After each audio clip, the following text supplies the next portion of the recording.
Welcome to number 1 news. నా పేరు శ్రావణి. కూటమి ప్రభుత్వంలో కాపులందరూ అంతర్భాగమనే భావన ఉంది. అయితే కాకినాడలో నిర్వహించిన జాతీయ కాపు సంఘం ఆత్మీయ సమావేశంలో కాపులకు రిజర్వేషన్లు కల్పించాలని కాపు సంఘం నాయకులు డిమాండ్ చేశారు. కాకినాడలో నిర్వహించిన జాతీయ కాపు కుల సమావేశంలో రాష్ట్రం నలుమూలల నుంచి కాపు నాయకులు హాజరయ్యారు. ఈ ఆత్మీయ సమావేశంలో తమ డిమాండ్లను ప్రభుత్వం ముందు ఉంచారు. కాపు సామాజిక వర్గానికి రిజర్వేషన్లు కల్పించాలని కాపు సంఘం నాయకులు డిమాండ్ చేశారు. అంతేకాకుండా రాష్ట్ర రాజధాని అమరావతిలో కాపు భవన్ కు 5 ఎకరాలు కేటాయించాలని కోరారు. కాపు కార్పొరేషన్ కు ఎట్టి పరిస్థితుల్లో కూడా ఆర్థికమైన శక్తిని ఇవ్వటం కోసం 10,000 కోట్లు కాపు కార్పొరేషన్ కి మంజూరు చేస్తామని ఖచ్చితంగా చెప్పున్నారు. కాబట్టి దాన్ని అమలు పరచాలి. అలానే మన కాపు సంఘం తరపుగా, రాష్ట్ర కాపు సంఘం తరపుగా మనకు రాజధానిలో 5 ఎకరాలు స్థలాన్ని ఖచ్చితంగా కేటాయించాలి. ఎందుకంటే మన పక్క రాష్ట్రమైనటువంటి తెలంగాణలో కాపు సంఘాలకి ఎంతో పెద్ద పీట వేయడం జరిగింది. వాళ్ళకి చేసింది చిన్న సాయమైనా ఎంతో గొప్ప మనసుతో స్థలాన్ని కేటాయించడం, కన్స్ట్రక్షన్ మొదలు పెట్టడం కూడా జరిగింది. అదేవిధంగా మన ఆంధ్ర రాష్ట్రంలో అమరావతిలో కాపు ఆంధ్ర రాష్ట్ర కాపు సంఘానికి ఎట్టి పరిస్థితుల్లో 5 ఎకరాలు స్థలాన్ని కేటాయించి ఖచ్చితంగా దానికి ఆర్థికంగా కాపుల్లో ఆర్థికంగా వెనకబడి ఉన్నటువంటి వాళ్ళందరూ కూడా coaching centre IAS, IPS, IRS ఎన్నిటికీ ఇన్స్టిట్యూట్ సంఘం తరపుగా డెవలప్ చేసేదానికోసం ఎట్టి పరిస్థితుల్లో మన ప్రీతం ముఖ్యమంత్రి గారు, ఉప ముఖ్యమంత్రి గారు పవన్ కళ్యాణ్ గారు దీన్ని మనసులో ఉంచుకొని పెద్ద మనసుతో ఈ 5 ఎకరాలు కూడా కేటాయించాలనేది ఒక ముఖ్య అంశం. నా విన్నపం ఏంటంటే ఈవేళ ప్రతి తండ్రి కూడా బిడ్డలో సాఫ్ట్వేర్ ఉద్యోగాలు చేస్తా ఎదుగుతున్నారు. హైదరాబాద్ అవ్వచ్చు, బెంగళూరు అవ్వచ్చు, ఇతర దేశాలు అవ్వచ్చు, ఎక్కడెక్కడికో ఇల్లు చేస్తున్నారు. ఒకప్పుడు సాఫ్ట్వేర్ ఉద్యోగం అంటే ₹1,00,000, ఈవేళ 15,000 పడిపోయింది. హాస్టల్లో ఆ డబ్బు కట్టుకుని ఆ పిల్లలు ఉంటూ కష్టపడి చదువుకుంటున్నారు. అలాగే కాపు నాయకులు అనుకుని ప్రతి ఒక్కళ్ళు కూడా కులానికి సేవ చేద్దామన్న ప్రతి ఒక్కళ్ళు కూడా ఈ ప్రభుత్వంలో మన రాష్ట్రంలో మనకి పార్లమెంట్ నియోజకవర్గంలో ఒక కంపెనీ యాక్చువల్గా తెచ్చుకుంటే మన పిల్లల దగ్గరలో ఉద్యోగాలు చేసుకుంటారని నా వ్యక్తిగత అభిప్రాయం. ఎందుకంటే కన్న కొడుకు రావాలంటే హైదరాబాద్ నుంచి ఏ పండగ సీజన్ అయితే 2,000, 3,000 బస్ టికెట్. నాన్న అమ్మని చూడాలని కోరుకుంటుంది, జేబులో డబ్బు ఉండదు. తండ్రి పంపుదాన్ని కోరుకుంటుంది, జేబులో సొమ్ము ఉండదు. ఎందుకంటే మన వాళ్ళు తెల్ల చొక్కాలు వేసుకుంటారు తప్ప లోపల పన్నీని కానీ ఇంకా నా తుది శ్వాస వరకు నా సొంత ఇంటికి ఖర్చుగా సేవ చేయాలనేసి కూడా ఈ సందర్భంలో తెలియజేస్తున్నా. ఈ రోజు మేము చిత్తూరు జిల్లాలో ఇన్ని సేవా కార్యక్రమాలు అయితేనేమి, ఇంత రాజకీయ జీవితం కూడా మాకు వచ్చిందంటే ఇది కేవలం మన అందరి కాపుల ముద్దు బిడ్డ, సింహస్వప్నం, ఒక లెజెండ్ అయిన కీర్తి చేసిన గౌరవనీయులు ఆదికేశ్వర రెడ్డి గారు కూడా ఈ సందర్భంగా తెలియజేసుకుంటున్నా. ఇప్పుడు ఇక్కడ కాకినాడ ఈ సభలో ఇంత జాతీయ బద్ధ సంఘంలో ఆయన మనవరాలు చైతన్య ఆదికేశ్వర రెడ్డి వచ్చారంటే సాక్షాత్తు ఆదికేశ్వర రెడ్డి గారు వచ్చినట్టు కూడా ఈ సందర్భంగా తెలియజేసుకుంటున్నా. నా పైన నమ్మి నాకు ఇంత పెద్ద పదవి ఇచ్చినందుకు నా తుది శ్వాస వరకు రాత్రింబగలు కష్టపడి ఈ సంఘానికే కాకుండా మన కాపు కులస్తుడు పవన్ కళ్యాణ్ గారికి కూడా రాత్రింబగలు సేవ చేస్తారని కూడా ఈ సందర్భంగా తెలియజేస్తున్నా. ఆయన సేవలు చేసింది, ఎంతో సేవలు చేశారు మన బడ్జెట్, మన కమ్యూనిటీ,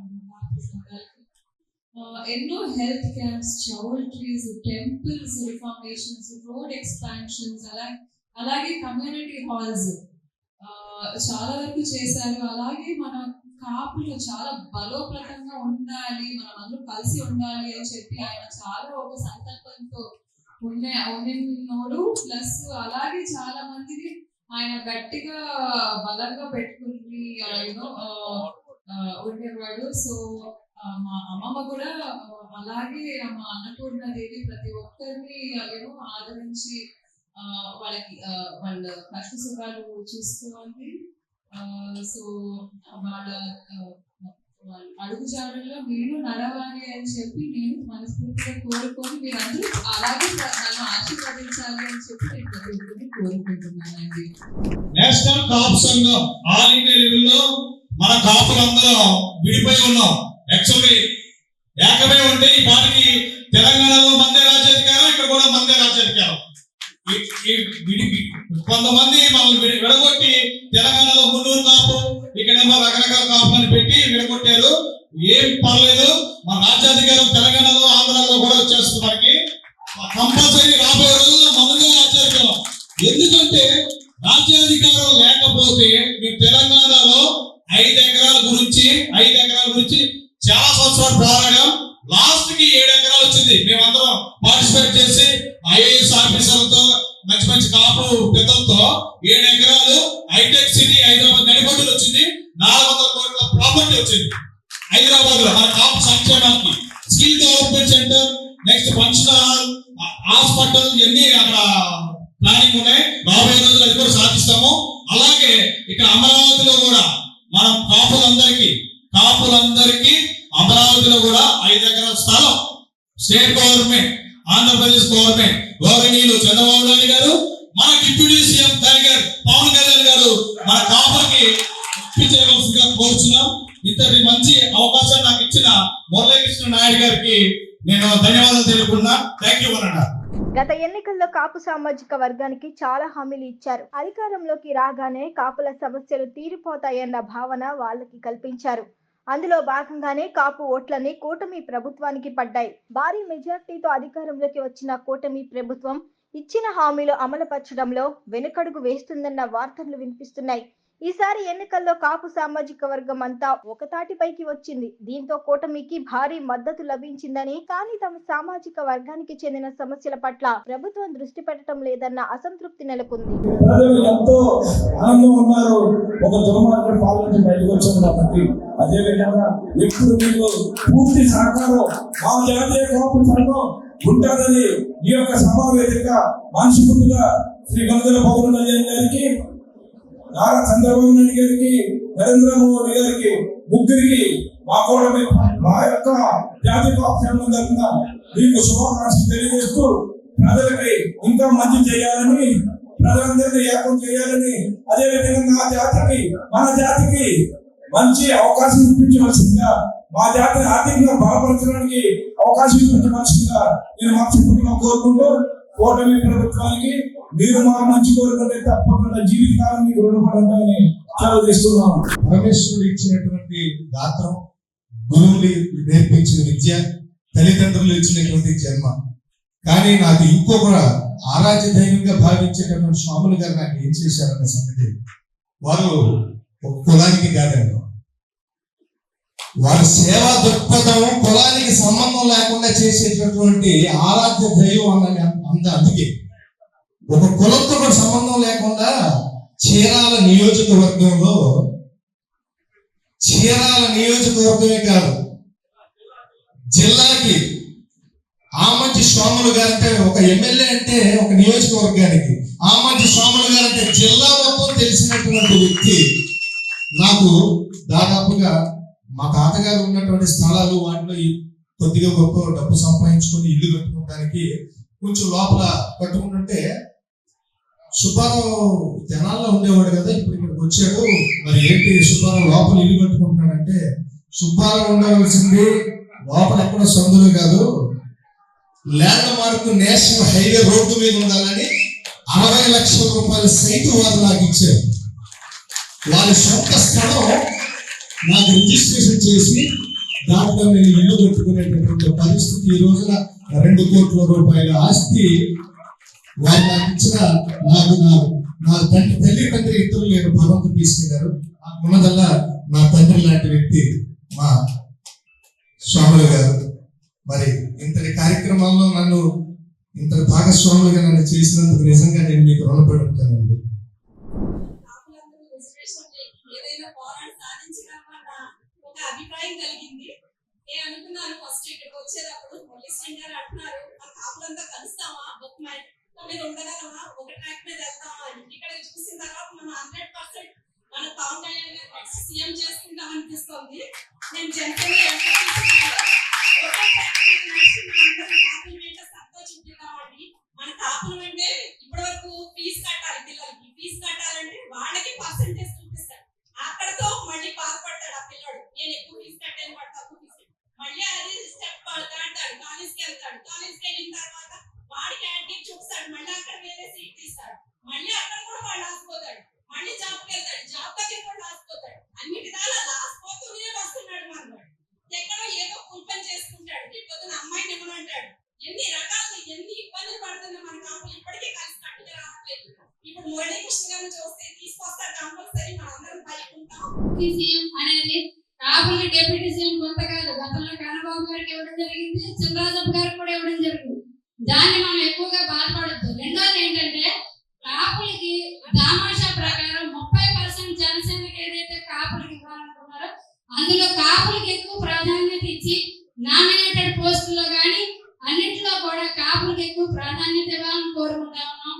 అలాగే ఉద్యోగస్తులు కుటుంబాలకి దూరంగా ఉండి కాపులు గత ప్రభుత్వం వేధించడం వల్ల దూరంగా ఉన్నారు, వాళ్ళందరికీ కూడా ఈ ప్రభుత్వంలో సముచిత స్థానాలు ఇచ్చి ఉద్యోగస్తులను కూడా వాళ్ళ కుటుంబాలకి దగ్గరగా ఉండాలని మంచి ప్రాధాన్యత గల పోస్టుల్లో పెట్టాలని కోరుకుంటా ఉన్నాం. అదేవిధంగా ఈరోజు ప్రభుత్వం గురించి గొప్పగా మనం చెప్పుకుంటున్నప్పటికీ కూడా ఒక బాధాకరమైన విషయం అంటే గత ప్రభుత్వాల్లో మన 30 మంది ఎమ్మెల్యేలు ఉండేవారు. ఈ రోజు ఎమ్మెల్యేలు 18 మంది అయ్యాం. అయినా కూడా మన వాడు సీఎం పేరు అవుతాడన్న విషయంలో అన్నిట్లో కూడా మనం తల ఒక్కిగానే ఉన్నాము, తల వంచుకుని వెళ్తున్నాము, ఎక్కడికక్కడ సమర్థించుకుంటూనే ఉన్నాం. అందువల్ల కాపులకి సరైన గుర్తింపు ఇవ్వాలని చెప్పి కోరుకుంటూ, కాపులు ముఖ్యంగా నాకు అత్యంత బాధాకరమైన విషయం ఏంటంటే మొదటి సీటు ఆమంచి స్వామి గారికి వస్తుందని నేను అనుకున్నాను. కానీ అక్కడే చాలా నిరుత్సాహపడ్డాం. ఎందుకంటే అలాంటి వ్యక్తులు కూడా అంత బలంగా ఉన్న వ్యక్తులకు కూడా సీట్ ఇవ్వడంలో మీరు ఏ విధంగా అక్కడ ఒకవేళ సందర్భం నుంచి కుదరకపోయినా ఇప్పటికైనా ఆయనకి సముచిత స్థానం ఇచ్చి గౌరవించాలని చెప్పి కాపు జాతీయ సంఘం కోరుతా ఉన్నాను. అదేవిధంగా ఇక మీదట మనకి రిజర్వేషన్ అంశం ఏదైతే ఉందో ఈడబ్ల్యూఎస్ అంశం ఎప్పటి నుంచో పెండింగ్ లో ఉంది. కాకపోతే మన బీసీఎఫ్ తీర్మానం జరిగి మన సెంట్రల్ లో మన ఉంది కాబట్టి ఇప్పుడు 2021లో ఒక రాజ్యాంగ అధికరణ జరిగింది. అందులో 105 అధికరణ ప్రకారం రాజ్యాంగ సవరణ ప్రకారం రాష్ట్రాలకి రిజర్వేషన్ ఇచ్చే అధికారం ఉంది కనుక చంద్రబాబు నాయుడు గారు దాని మీద దృష్టి పెట్టి, పవన్ కళ్యాణ్ గారు కూడా దాని మీద శ్రద్ధ పెట్టి ఆ ఏదైతే బీసీఎఫ్ ఉందో అది మనకి వచ్చేలాగా చేయమని, అదేవిధంగా కాపు కార్పొరేషన్ పునరుద్ధరించమని, అదే విదేశీ విద్యాలయంలో మన పిల్లలు ఎంతో మంది అక్కడ ఇబ్బందులు పడతా ఉన్నారు, వారికి సరైన ఆర్థిక సహాయం కల్పించి వారందరినీ వారి చదువులు కొనసాగేలాగా చూడాలని చెప్పి ప్రతి జిల్లాలో కాపు భవనాలు ఏర్పాటు చేయాలి. అదే విధంగా కాపు జాతీయ సంఘం కోరినట్టు 5 ఎకరాల స్థలాన్ని మన రాజధానిలో ఏర్పాటు చేయాలని చెప్పి కోరుతా ఉన్నాను. ఇక్కడ ఎంతో మంది ఎన్నో కాపు సంఘాలు పెట్టారు. ఈ జాతీయ కాపు సంఘం తరఫున ప్రతి ఒక్క మరి ఎవరైతే విడివిడిగా ఉన్నారో సంఘాలందరూ కలిసి కట్టుకు రావాల్సిగా నా ప్రత్యేక రిక్వెస్ట్ తెలియజేస్తున్నాను. ఎందుకంటే మన కాపులకు రిజర్వేషన్ కావాలంటే ప్రతి ఒక్క కాపు సంఘం అందరూ కలిసి కట్టుకు రావాల్సిన కోరుతున్నాను. అదే విధంగా మనకి కాపు కార్పొరేషన్ లో ఇంత ముందు ఫండ్స్ లేవు కాబట్టి ఇప్పుడు ఎన్డీఏ దాంట్లో ఈ ప్రభుత్వంలో మన మురళీకృష్ణ గారి ఆధ్వర్యంలో మనం అందరూ కలిసి ఈ రిక్వెస్ట్ ని మన ఎన్డీఏ కూటమికి తీసుకుని వెళ్ళి మన కాపుకి ప్రత్యేక నిధులు కేటాయించాలని కోరుకుంటూ కాపు భవన్ కూడా మన సెంట్రల్ లో కావచ్చు మన రాష్ట్రంలో కావచ్చు మనము ప్రత్యేకంగా అడగాల్సిందిగా కోరుతున్నాను మన మురళీకృష్ణ గారిని.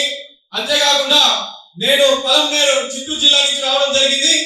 అక్కడ మా భానుగోల్ ప్రెసిడెంట్ గారు డిసిసి సుధాకర్ నాయుడు గారు, అదే విధంగా మా ఆకుల గజేంద్ర గారు మన శ్రీకృష్ణ దేవుడు గారి విగ్రహం ఆయన సొంత ఖర్చులతో అక్కడ ప్రతిష్ఠ చేయడం జరిగింది. ఈ రోజు నుంచి వరకు ప్రతిరోజు అక్కడ శ్రీకృష్ణదేవరాయలకి పాలాభిషేకం కానీ పూలహారం చేయడం కానీ అన్నదాన కార్యక్రమం ప్రతిరోజు జరుగుతుంది. ఇప్పుడు దగ్గర 2 సంవత్సరాలుగా వస్తుంది. అంతేకాకుండా అదే విధంగా ఆయన చేతుల మీదుగా ఈ జాతీయ కాపు నాడు మరి ఎన్నో సేవలు ఆయన అందిస్తారని చెప్పేసి తెలియజేస్తున్నాను. అంతేకాకుండా నా వంతు సహాయం నేను ఈ కాపు సంఘానికి ఏం చేయాల్సిందా ఖచ్చితంగా నేను చేస్తానని సభాముఖంగా తెలియజేస్తున్నాను. మనం అంతా ఐక్యంగా పనిచేయాలి. ఊరికే సభలు పెట్టుకుంటే కాదు. మనం సభలు పెట్టుకుని అందరిని ఐక్యం చేస్తున్నాం కానీ మనం కలవటం ఎవరి మనం చేస్తున్నాం. అన్ని కులాలను మనం ఏకం చేస్తున్నాం, మనం ఏకం ఉంటున్నా. ఇది కాపు నాడి ఆడే కూచిపూడి, ఇది పేరెన్నిగా తొక్కాలిరా, నవ ప్రేరణకు లయలు పలకాలిరా. ఇటువంటి మన ఉత్సాహంతో మనం ప్రదర్శించాల్సిన అవసరం ఉంది. ఎవరికి వారు అదేదో సోములు గారు చేస్తారు, అదేదో చైతన్య గారు చేస్తారు, అదే మురళీకృష్ణ గారు చేస్తారు అని మన జాతీయ ఉత్సాహంతో ఏం చూడకూడదు. ఎవరికి వారు గీ పెడితే ఆశించిన గమ్యం దొరకదై, సమైక్య సంఘర్షణలో ఉన్నది సంఘం చేసిన సంతకం, కాపు సంఘం చేసిన సంతకం. అలా రావాలి. ఎవరికి వాళ్ళు మనం ఎలా అంటే ఫైనాన్స్ విషయం కూడా మనం 1,20 లక్షలు ఉన్న జనాభాలో ఒక్కొక్కసారి ఫైనాన్స్ ఇన్వైట్ చేస్తే పవన్ కళ్యాణ్ గారు ఎన్ని కోట్లు వస్తాయో ఆలోచిస్తున్నారని మీకు మనం చేస్తున్నా. ఎందుకంటే ఫైనాన్స్ లేని ఏ సంస్థ కూడా ఏ వ్యవస్థ కూడా రన్ చేయదని మనం చేస్తున్నా. మరి ఈ విధంగా ఈ బిచ్చగాడు కూడా రోజు 10 రూపాయలు సేవ్ చేయవచ్చు. అందరూ సేవ్ చేయండి, అందరూ ఇన్వాల్వ్ అవ్వండి. అందరూ ఈ ఐక్యత మనకు సాలదు. మనం ఏదో పవన్ కళ్యాణ్ గారు ఉప ముఖ్యమంత్రి అయ్యారని మనం కాకుండా మనం అందరం యాక్టివ్ గా ఉండి పనిచేయాల్సిన ఈ కాకినాడ కేంద్రంగా ఉందని మనం చేస్తున్నాం. ఇక్కడ జేఎన్టీయు అనేక సంస్థలు ఉన్నాయి. పిఠాపురం నుంచి వస్తుంటే దాని యొక్క ప్రకృతి ప్రకృతి ఎలా ఉందంటే మనకి పవన్ కళ్యాణ్ గారు ప్రకృతి కూడా సహకరిస్తుంది కానీ మనం సహకరించాలని కోరుకుంటున్నాం. ఎందుకంటే ఆయన ఈజ్ స్పిరిచువల్ మ్యాన్. ఆధ్యాత్మికుడికి ఎప్పటికీ ఎదురుండదు. 10 సంవత్సరాలు కష్టపడి ఈ రోజు ఆల్ ఇండియాలోనే చైతన్యమైనటువంటి రాజకీయాలు నడిపినటువంటి వ్యక్తి ఎవరంటే ఈ కాపు కులానికి చెందినటువంటి పవన్ కళ్యాణ్. కొణిదెల వంశం గురించి మీకు ఎక్కువ టైం లేదు కాబట్టి ఫర్దర్ మీటింగ్ లో నేను ఖచ్చితంగా అన్ని చెప్తాను. కానీ కొణిదెల వంశం గురించి ఒక చిన్న గజల్ చెప్పి ఇంకా మహిళల విషయానికి వస్తే మన కాపుల్లో మహిళలు మనం కొంచెం ఒక రకంగా చూసుకుంటే మహిళలకి స్వేచ్ఛ విధానాలు కొంత తక్కువే. వాళ్ళని కొంత రెస్ట్రిక్ట్ గా మనం చేస్తాం. ఆర్థికంగా మనం ఎదగాలి అని అంటే ఈ రోజు కొన్ని సామాజిక వర్గాలను చూసుకుంటే వాళ్ళలో పురుషులు మహిళలు ఇద్దరు కూడా సంపాదన చేస్తున్నారు.